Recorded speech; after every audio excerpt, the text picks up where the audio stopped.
Before I begin, I'd like to thank the Foxcroft Lecture Committee for asking me to deliver this talk tonight. I feel very humble and see it as an extreme honour, especially following such luminaries as book historians David Pearson and Nicholas Barker. And if individuals can be named, I'd like to thank personally Des Carley from the State Library of Victoria and Professor Wallace Kersop for facilitating this visit. I also might add Heather Marsh has done a wonderful job in organising the whole PowerPoint business. Libraries, perhaps more than any other room in the house, expresses the personality of their owners. Just as the contents of a medicine cabinet can tell a person's life story with uncanny accuracy, so the books people read say as much about their tastes, interests and preferences as a psychological profile. As A.L. Roos, the historian, once said, you can read a person by the books he reads. By relaying information on the contents of libraries formed by three New Zealand-based collectors, Governor Sir George Grey, Dr. TM Hocken and Frank Wild Reid, this lecture will highlight some of their book interests and obsessions. All three libraries were very personal accumulations, and quite naturally they reflect diversity, from an all-encompassing collection of medieval manuscripts to Maori language materials, a much more confined New Zealand-based collection, to an author-focused one. All of these men were concerned with the housing of their books and manuscripts in that very special place, a room called a library. Each of these collectors were concerned for life after the collector, and in their own way, they made provisions for their collections to move from private to public ownership. Each was concerned with their collections and the accessibility to and enjoyment by future readers. What follows is an overview of these three important New Zealand book collectors, and although selective, I hope this brief traverse will provide you with a few stepping stones towards that most interesting diversion called New Zealand book history.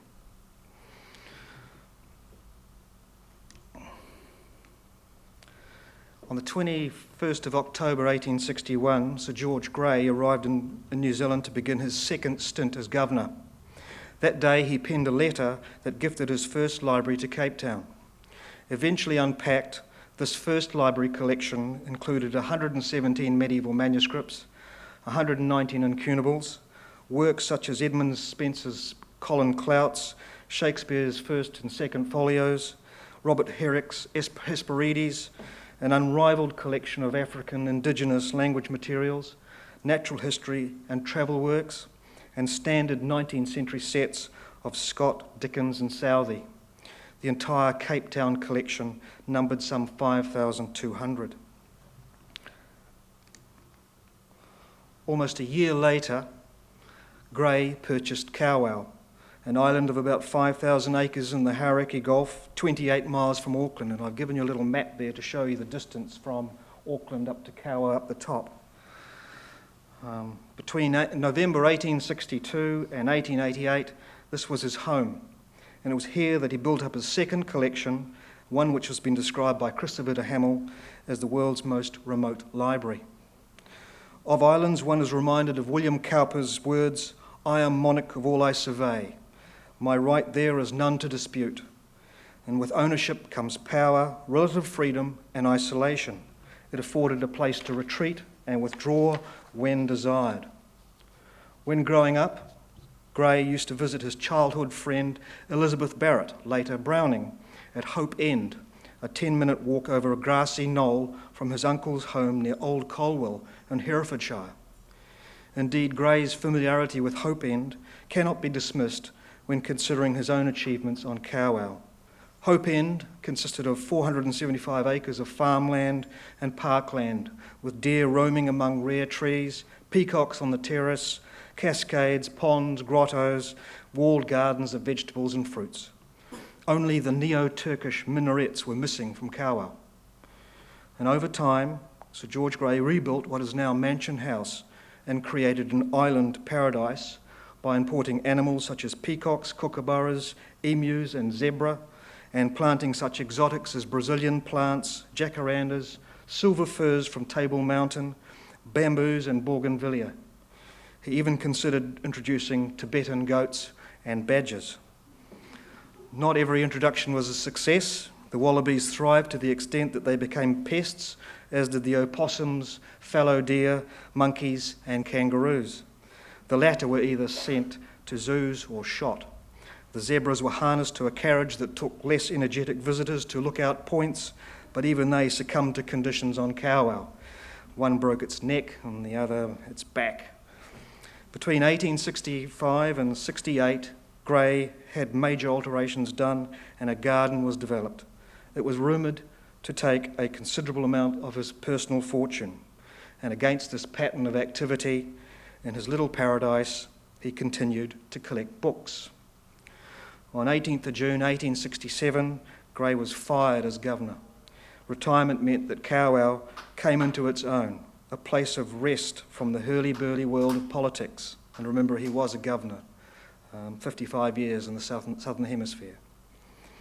He gave Kowal his full attention, and his first task was to accommodate the growth of books, and in July he had Thomas Osborne, his factotum on Kowal, construct bookcases for the library.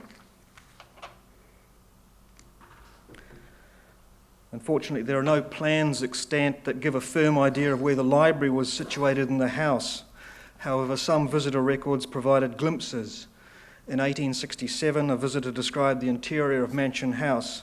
The walls and the ceilings were finished in polished plain and mottled kauri. A large quantity of Maori carvings were placed in the entrance hall, and among oil paintings there was his library, which contained a large and valuable collection of books. But according to the visitor, much was lying in heaps on the floor.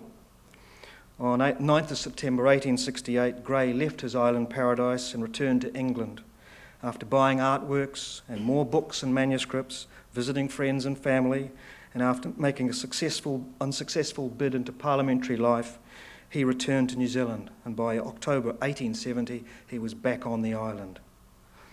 Of this latter period, there are a few accounts that describe Grey on the island, and more importantly, glimpses of his library. One visitor of note was James Froude, who wrote Oceania, or England and Her Colonies. Froude is good at evoking a picture of Grey surrounded by his animals, plants, artworks, and books. This is Froude. He, after welcoming us to his dominions, led us over his residence and through the gardens in the sinking twilight, and perhaps found an innocent pleasure in our astonishment. Everything he saw was his own creation, conceived by himself and executed under his own eye by his own feudatories. Passing through the hall, we entered a spacious and fine drawing room, panelled and vaulted with kauri pine. And Froude passed personal judgment on Grey. To him, he was simply the most interesting person or thing which New Zealand contained. And of books specifically, in the evening, this is Froude quoting Froude, in the evening, Grey showed us some of his treasures. Literary treasures were produced chiefly. There was an old illuminated missals, an old French manuscript of the 14th century, old saints' lives, a black Latin life of Swedish Saint Bridget, Caxton's, a precious manuscript of the four Gospels, the Commonwealth manuscripts, modern translations of the Bible, etc. The missal was certainly Grey's Bessenon missal, which is to the right here, which he had acquired from bookseller Boone in 1863. The Caxton's handle was certainly Higden's Polychronicon and Virgil's Aeneid, items that Grey had purchased in the Cape. And the Commonwealth manuscripts were a favourite showpiece and were a group of manuscripts of the Cromwellian period, letters written by Sir Philip Meadows, Richard Cromwell, the English parliamentarian politician John Thurlow, and the poet John Milton. Froude's description also extended to artefacts and 19th century periodicals. At one end stood Sir George's desk with a large Bible on it, from which he read daily prayers to his household. Like Charles Gordon, he is old-fashioned in these matters, and though he knows all that is going on in the world, criticism, philosophy, modern science, and the rest of it, he believes in the way of his fathers. Some good oil pictures hung on the wall, excellent old engravings with Maori axes and Kaffir shields, all prettily arranged. Bookcases and cabinets with locked doors contained them more precious curiosities. On the table lay quarterlies, Edinburghs, magazines, weeklies. The floating literature of London, only a month or two behind. Every important movement in domestic, foreign or colonial politics could be studied as exhaustively at Kowal in the reading room as in the reading room of the Athenaeum. And the image of Gray reading the Bible is particularly apt. He was a religious man who throughout his life found comfort in the scriptures. Froude may have exaggerated the daily reading of prayers, but they were certainly weekly events. Gray's strong belief in Christianity and his interest in languages and philology found expression in the collecting of Bibles and scriptures, not only in the English language, but in others. He believed that visitors to the collection in the public library in Auckland should be able to read the good word in their own tongue. And as a consequence, he amassed a collection of Bibles and scriptures in some 160 languages, including Welsh, Mohawk, Dakota, Malagasy, Icelandic, Tongan, Yoruba, and of course Maori. Other visitors captured life on Kowal, and Gray's kinsman, William Gray, later Earl of Stamford, left a succinct impression of a day on the island in early 1887. Lovely scenery and climate, the latter just now at perfection. Life at Kowal, 6:45, cup of tea. Exercise on a beautiful breezy promontory hard by. Wooded sides, grassy top with scattered trees. A little theological reading. Go day on Romans at present, minute and valuable. 9 a.m, breakfast. Walk about the grounds with Sir George Grey. A little reading and writing. Study of New Zealand political history. 1 p.m, dinner. Walk and talk with Sir George Grey. 5 p.m, cup of tea. A little more reading and walking. 7, tea. Walk up and down the jetty with Sir George. Somewhat profound discussions. 9:30, Bedfordshire. In 1882, without any legalese and with little ceremony, Gray sent a telegram to a colleague announcing that he would gift his second library to the citizens of Auckland. On the 26th of March, 1887, this happened. He was present to address and open the new Auckland Public Library. The Auckland Gray collection consists of some 15,000 works, including 27 medieval manuscripts, 36 incunables, high spot items such as the first, second and fourth Shakespeare folios, William Blake's America and Europe, John Lewin's Rare Birds of New South Wales, and a large Maori language collection of manuscripts. This collection is very similar in make-up to that which he gave to Cape Town in 1861. And here for you, I've just included these. This is the drawing that Gray spotted when in Wandjina Caves in Western Australia when he was exploring. And of course there's the famed three-toed kingfisher from Lewin's Birds of New South Wales.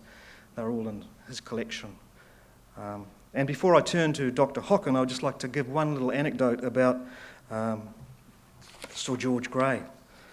His correspondence is extensive, 600 New Zealand and 800 overseas correspondence, totalling some 3,500 letters. His correspondence read like a muster roll of eminent Victorians. Carlyle, Lady Franklin, William and Joseph Hooker, Florence Nightingale, Darwin, Livingstone, Richard Owen, Sir Charles Lyell, and Charles Babbage. The last mentioned, as you probably know, spent much of his life constructing machines capable of performing arithmetical and algebraic calculations, that is, computers. As a young man, Gray knew Babbage, and from existing letters, he obviously enjoyed the company of the supposedly cantankerous individual. Indeed, Gray named an island in Western Australia after him. And when in the UK furthering my research on Gray, I called in the Royal College of Surgeons in London. Gray had sent hundreds of mineral and zoological specimens from Australia, Mauritius and St Helena into the hands of Richard Owen, who was then the Hunterian professor. After delving into the Owen and John Gould manuscripts at the library, I went into the museum next door to see the documentation on Gray's donations. I remember telling my story to Elizabeth Allen, the then curator, and in an effort to contextualise Gray and his activities, I mentioned that he had knew and corresponded with Owen, Lyell, Babbage, etc. Well, it was like striking a raw nerve. On the mention of the last, I suddenly heard from the curator, "Babbage? Babbage?" and in one quick move she stood up, she swivelled around and pointed to what was the mezzanine floor. She continued, "His brain's up there." And after recovering from this surprise outburst, I walked past the 8-foot-high skeleton of Charles Byrne, the Irish giant, past numerous bottle specimens of strange and slimy things, past bones of sharks, tigers and emus, to the upstairs where at D685 I came to Babbage's brain. Finding the brain of this wizard individual didn't add anything to my work on Gray. It just made me fully aware of what has been collected and thus saved, and how enthusiastic curators are when it comes to certain items under their care. Auckland holds the Babbage-Gray correspondence.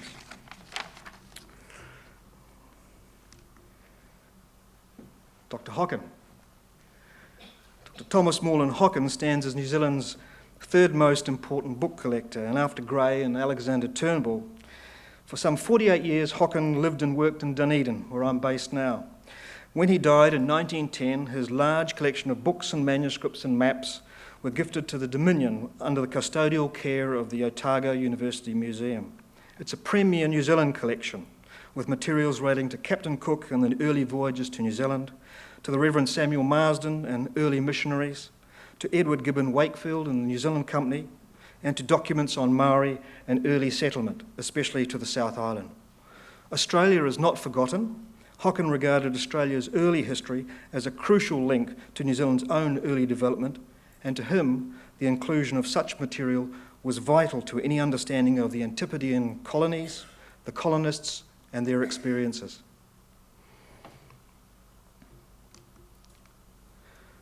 Hocken married in July 1867, and after a chimney fire and rented quarters, he decided to secure his own home. He leased a large section of land and commissioned his friend Henry Hardy to design and build a house, and you're seeing Atapahara there. It was a sound strategy. It helped to consolidate Hocken's growing social and professional status. It was positioned close to the centre of business and social activities in the town, and as a collector who obviously cared about the materials he was amassing, it afforded him the opportunity to house his collection of books and paintings, which had perhaps become too much for his rented room. Hocken was an enthusiastic botanist, and the move also allowed for a garden and greenhouse, stocked full of plants imported and native to the country. And then, like most couples, there was the thought of children. Sadly, with the first marriage, this was not to be. The commanding position of Hocken's house meant an attractive vista down the harbour and beautiful dawn mornings. Captivated by this scene, it is no wonder he called his house Atapahara, which in Maori means time of the dawn. Extant photographs show various aspects of the house, a wooden pale fence and a double-swing iron gateway on Murray Place, open to a wide path leading up to a small porch that led to the front door. And on the right side of the house along the path, there was the patient's side door, providing entrance to Hocken's consulting room. A photograph of Hocken at the back of the house shows a tidy cement path, boxed flowers hanging over a windowsill, and a tidy garden area. Sadly, Atapahara was demolished in 1922, making way for Return Services Association hostel. In his medical practice in Otago and Southland, Dr. Robert Fulton offers a brief glimpse of the outside. His curious little glass-windowed side entrance for patients, his stable at the back, and in the garden a little greenhouse, a cherry tree, a very old pear tree, a kowhai, and a cabbage tree. And it was Fulton who highlighted a lighter side of Dr. Hocken. The doctor enjoyed entertaining, and he was very fond of humorous stories. He had a great store of side-splitting yarns from his experiences out in the field. And as Fulton wrote, an hour with Dr. Hocken, when in a reminiscent mood, was more than a 7-shilling novel. Work that out.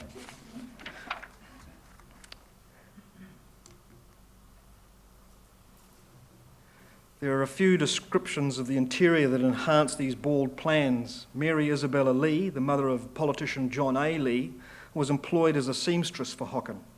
Her journal description is tantalisingly brief. They had a lovely home, all the door frames of drawing and dining rooms and the doctor's surgery and the banisters and newel posts were all Maori carving, and the doctor had a small room of his own full of Maori carvings. They're in the museum now, the Hocken wing. Mrs. Lee also commented briefly on Hocken. He was a funny little chap. Another brief description was offered by the American novelist Mark Twain during his world tour in 1895. On the 6th of November, the satirist was in Dunedin and was entertained by Hocken. While much of Twain's attention was on a fossilised caterpillar, which he proclaimed a ghastly curiosity, he did make comment on the interior. Although noting a large number of books, the satirist was much more interested in the wall hangings and in making comparisons between the Aborigines of Australia and the Maori, and this is Twain.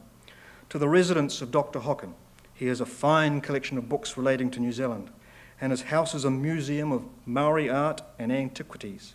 He has pictures and prints in colour of many native chiefs of the past, some of them of note in history. There is nothing of the savage in the faces. Nothing could be finer than these men's features, nothing more intellectual than these faces, nothing more masculine, nothing nobler than their aspect.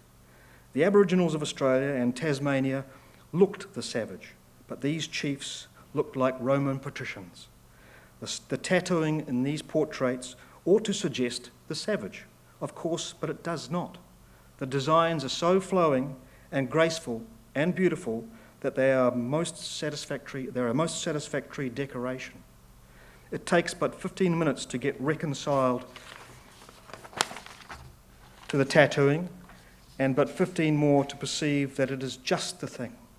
After that, the undecorated European face is unpleasant and ignoble.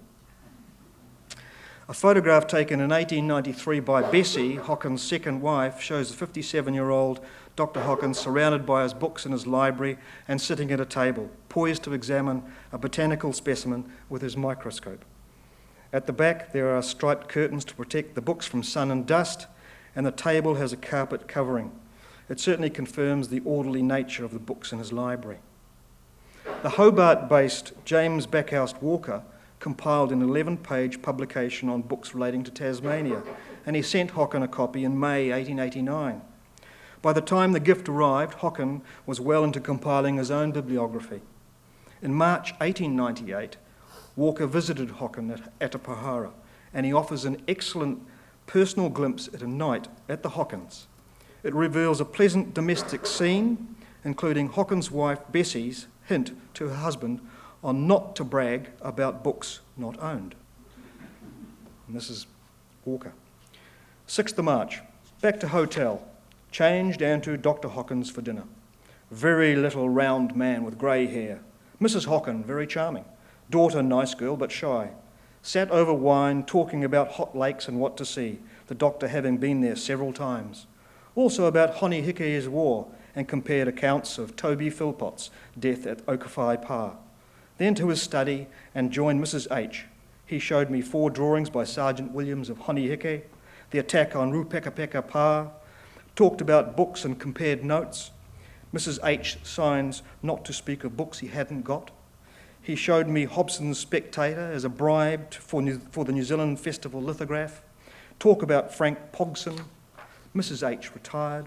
The doctor finally showed us his splendid collection of Maori relics. We left at midnight to hotel, packed and to bed about 7.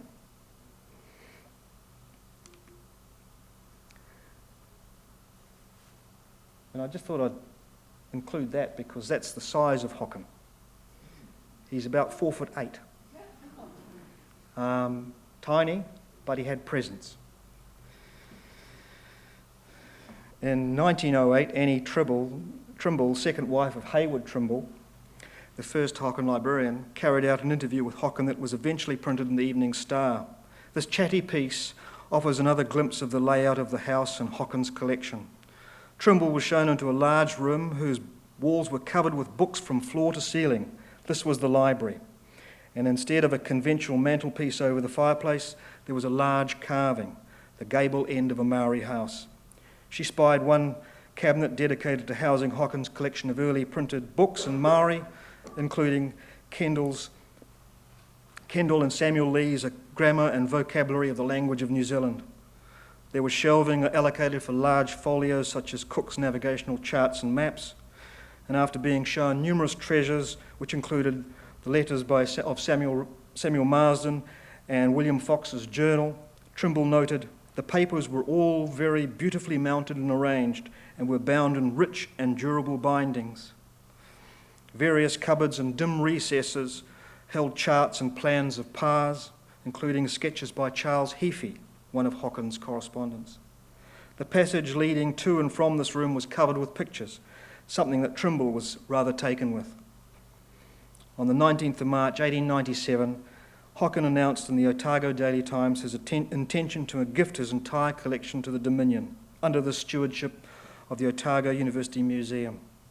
A deed of gift was signed the 2nd of September 1897, and in order to get some comfort from such a step, Hocken discussed this delicate problem with collectors Alexandre Turnbull, lawyer William Downey Stewart, Henry Anderson, the principal librarian of the then Public Library of Sydney, and the Sydney-based collector David Scott Mitchell.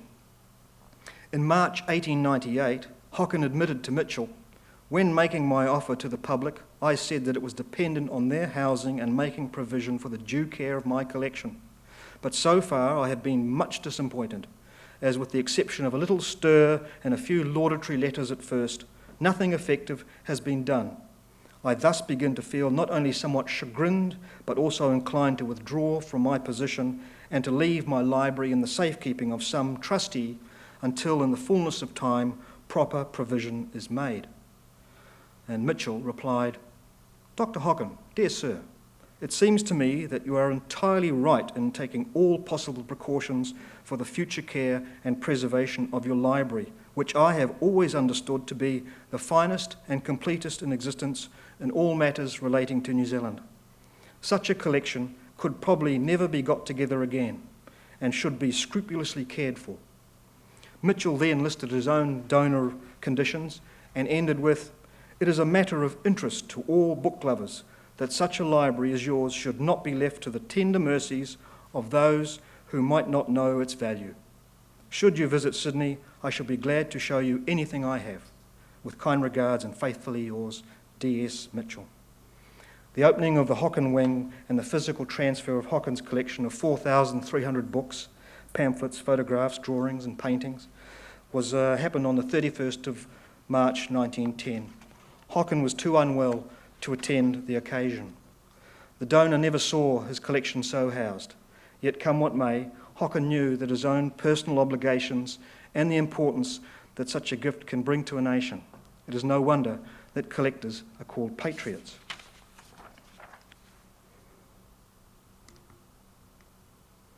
Frank Reid. In late 1886, a few months before leaving for New Zealand, Frank Wild Reid, a young lad of 12, gave some money to a school chum and asked if he could buy him a historical novel he had not read. His friend returned with a 9-penny Rutledge Railway issue of The Queen's Necklace. The author, Alexandre Dumas, was, as Reid stated, a new name to me. The work had great effect. And this is Reid. "The book was an absolute revelation to me, an awakening which I fondly compare with Alexandre Dumas' own first acquaintance with Shakespeare upon the stage. Here at last was history in fiction, written as it should be presented, swift, full of action, with brilliant, clever, natural and sweeping dialogue, and also, though I could probably not have divined it, an impassioned delineation of human nature." Reid was so captivated by Dumas' ability to present history and fiction that he asked his friend to purchase another. The next book he purchased was The Count of Monte Cristo, and I hope you've all read it. A great little read. When Reid left for New Zealand in early 1887, he was allowed to pack 12 books in his bag.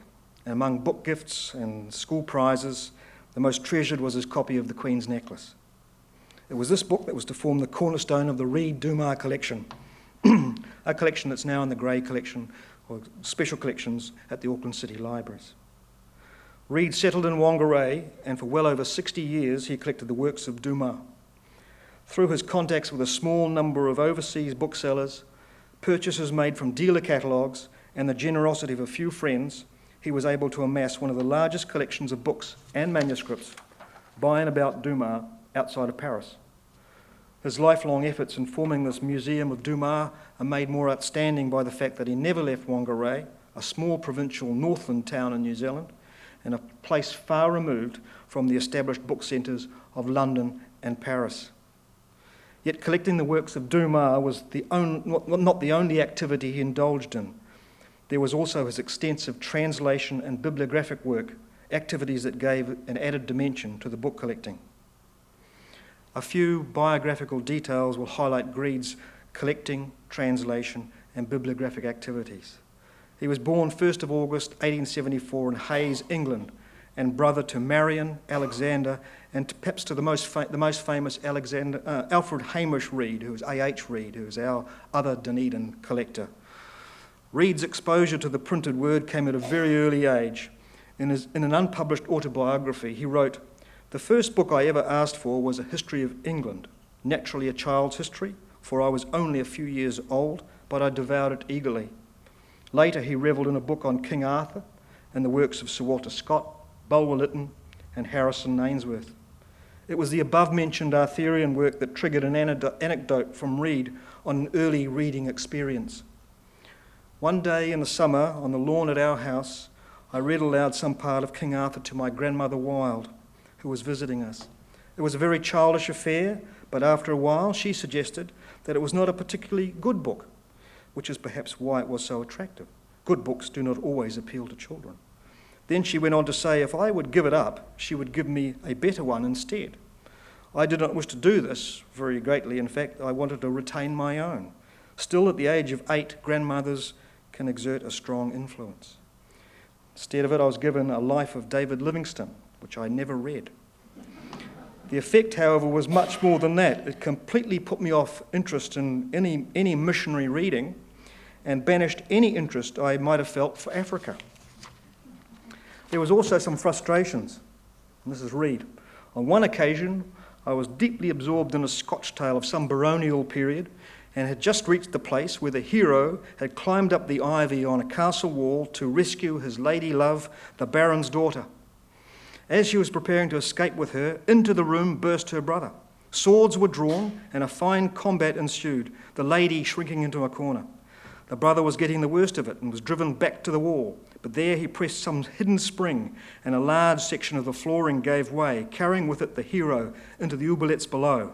Then followed the ominous words, "To be continued in our next." Swiftly I turned over the small heap of magazines. Nowhere could I find the next.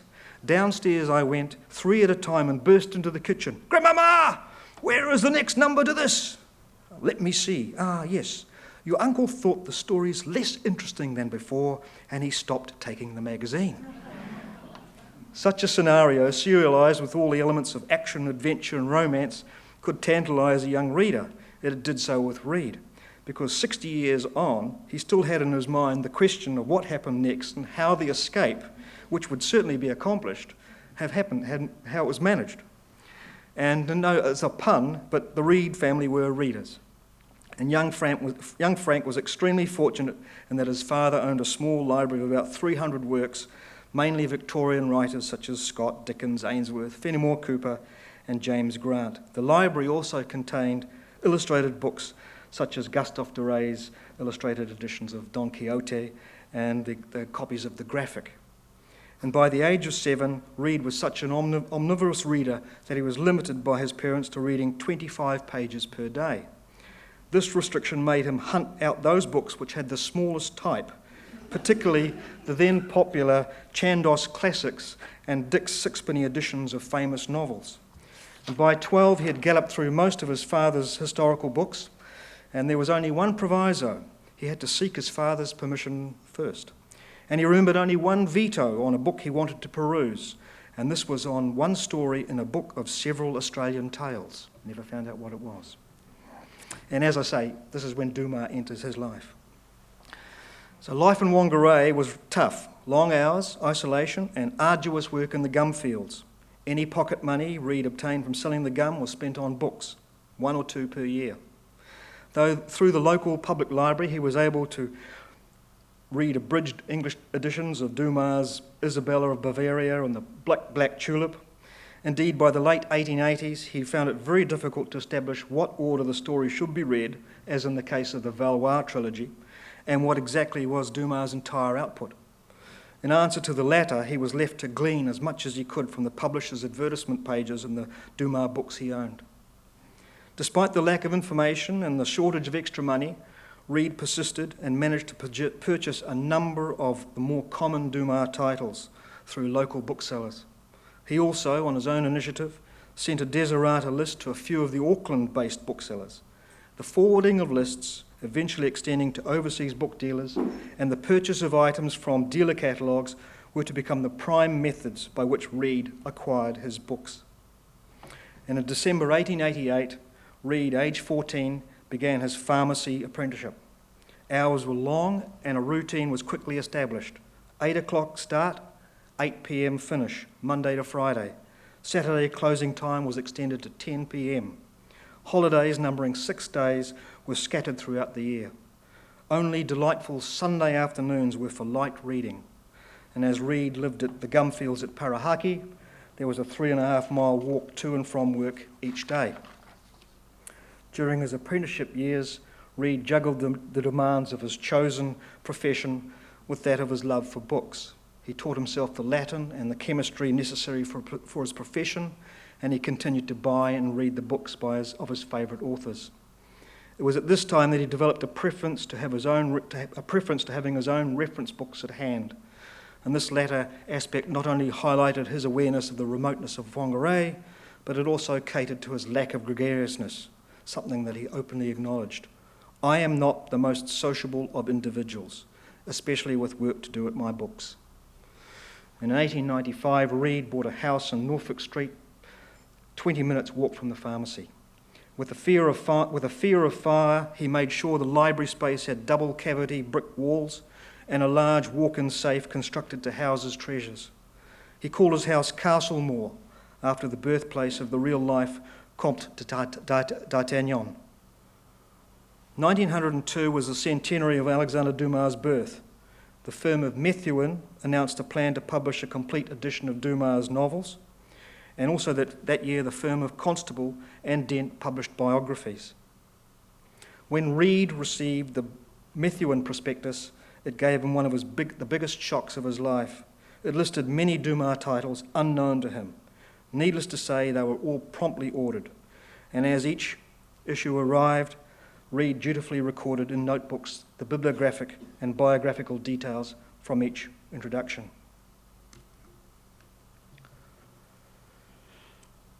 In any form of collecting, a little luck goes a long way.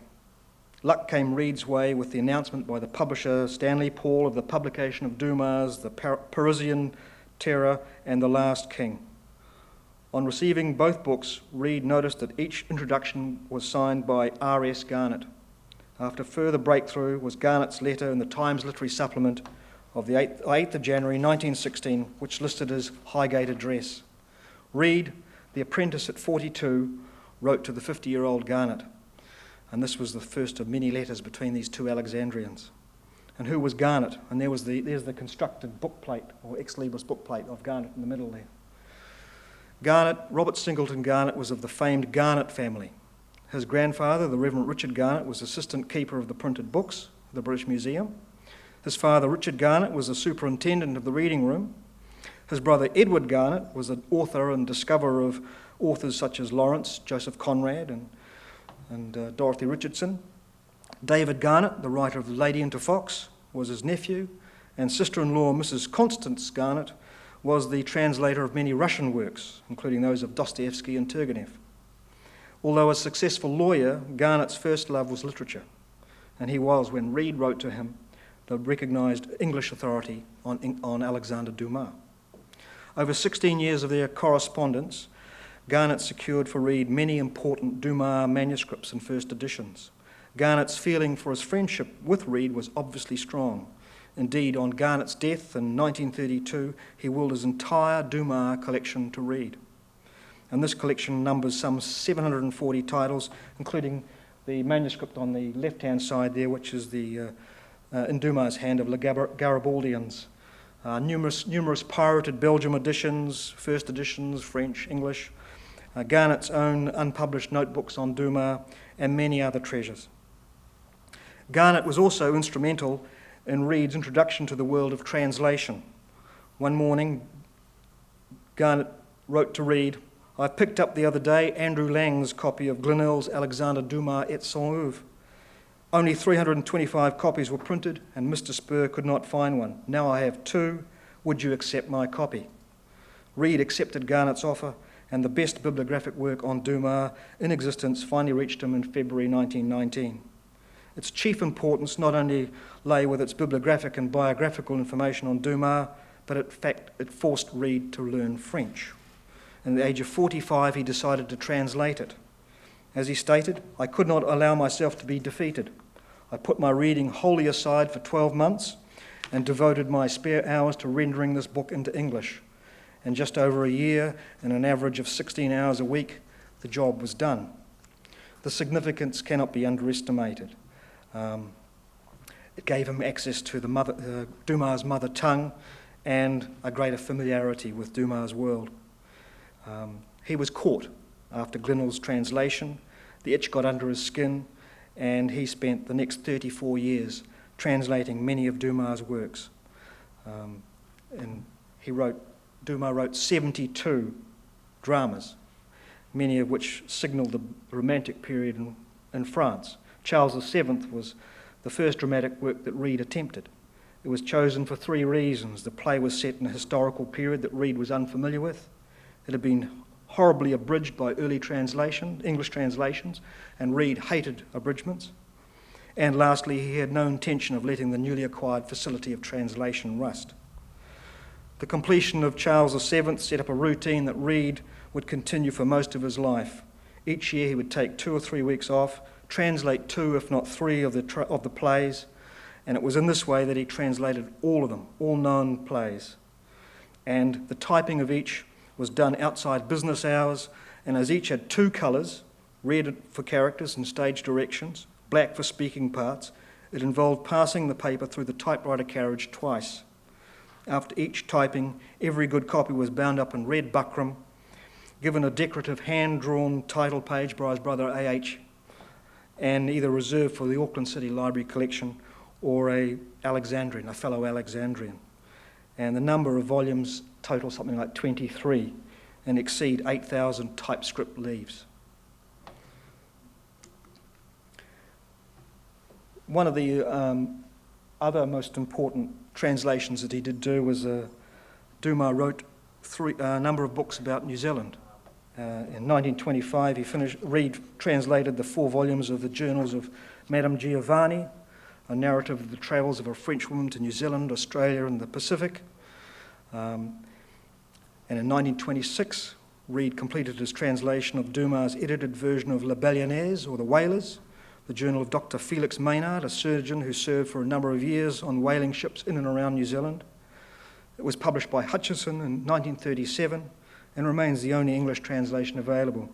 And the one that's on the screen is a little small item, Dumas' La Capitale Marion, an account of the murder of de Fresnay at the Bay of Islands in 1772. After much prodding by Dennis Glover at Caxton Press, the small work was published in a limited edition of 150 copies in 1949. For many years, a bibliographic listing related to Dumas' output was not available. Reid saw the answer. He said, "I started months ago to draw up a brief indication of the class of each work which appeared in English with the editions which had appeared either out of print or current. It was not easy, but with method, perseverance, and love for detail, Reid succeeded. And after 3 early bibliographic attempts, with constant updating and numerous revisions, especially Glenelg's work, his bibliography of Alexandre Dumas Père was published in 1933. And as a pioneer study, and the first that approached anything that was definitive, it was and still is an incredible achievement. Time and space prevents full discussions of Reid's bibliographic discoveries, yet one, perhaps the most important, should be mentioned. In his close reading of Dumas' Les Trois Musketeers, Reid discovered that there were 3 distinct texts. The serial issue in the newspaper, 2, a modified text made from the original issue in volumes, and lastly, a text constructed from both the others for the first illustrated edition.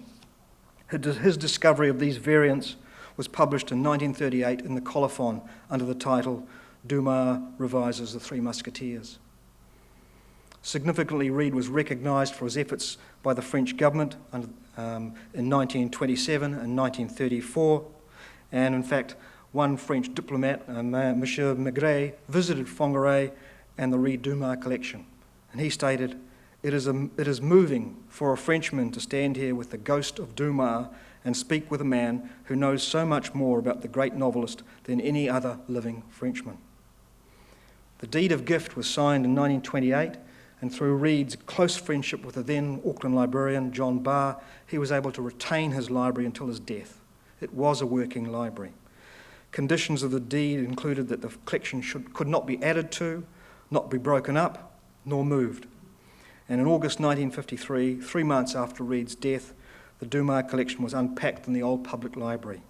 In all, the collection amounts to something like 3,350 volumes, 2,000 sheets of original holographs by Dumas, 329 first Belgium, 166 first French, and 370 first English editions of Dumas.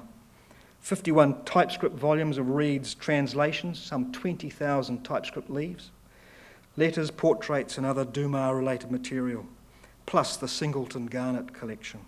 It's said to be the largest collection of Dumas outside of Paris. Eric McCormick, New Zealand's most respected cultural historian and himself a former Hocken librarian, once wrote that for such a small country, the number of private collectors in New Zealand was surprisingly large.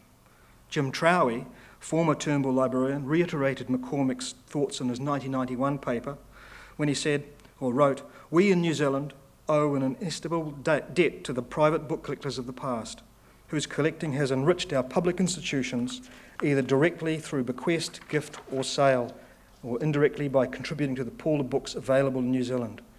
Trowie lists some 29 collectors whose collections have ended up in many New Zealand libraries. They include Sir George Grey, Turnbull, Henry and Fred Shaw, Reid, Frank Reid, Robert McNabb, and of course Hocken. William Gladstone claimed that there were 6 qualifications for a collector: appetite, leisure, wealth, knowledge, discrimination, and perseverance. Of these 6, Gladstone claimed for himself the first and the last. In the Antipodes, one could add the problem of distance, which before the joys and frustrations of Abe Books and Bookfinder, it was a matter of letter writing, and more letter writing. And even then, there was no guarantee of securing the desired item. Some collectors, of course, imposed their own rules. Years ago, I met a chap who collected the works of G.K. Chesterton. I discussed with him the joys of travelling overseas, which to me at least offered golden opportunities to visit bookshops looking for books desired, and this was, of course, pre-internet days. He didn't entertain this at all. He admitted that all his Chesterton collecting was done locally, confining it strictly to what he could find in New Zealand. And with such a limitation, I often wondered how large the collection became. And with the mention of the word large, there is, of course, Australia, who form an integral and important component of the Antipodean book collecting tradition. Your collecting tradition is longer, starting in the 1830s, and much more extensive. Indeed, one need only peruse the hundreds of entries in Charles Stitz's marvellous Australian book collectors' volumes to gain a full picture of the bibliographic richness within this country. From George Allen's working Toxteth Park Library, Dennehy's famed 2.5 tons of books, Alfred Lee's 3,300 library, Ronald Graham's science fiction collection, George MacArthur's collection of 2,000 plus rare books, and Philip Whelan's Australian author collection. I'm glad to say that the 3 collections amassed by Gray, Hocken and Reid are now part of a public domain, kept alongside other collections made accessible to all. And despite the reluctance of some institutions in not taking in collections, for whatever reasons, it's pleasing to hear that many are still actively doing this. Such action is vital for the well-being of cultural and intellectual growth. We must continue to strive for the increased and continued interconnectivity between collectors and institutions that house such collections. As a professional in the book business, I will certainly continue to fight the good fight. Thank you.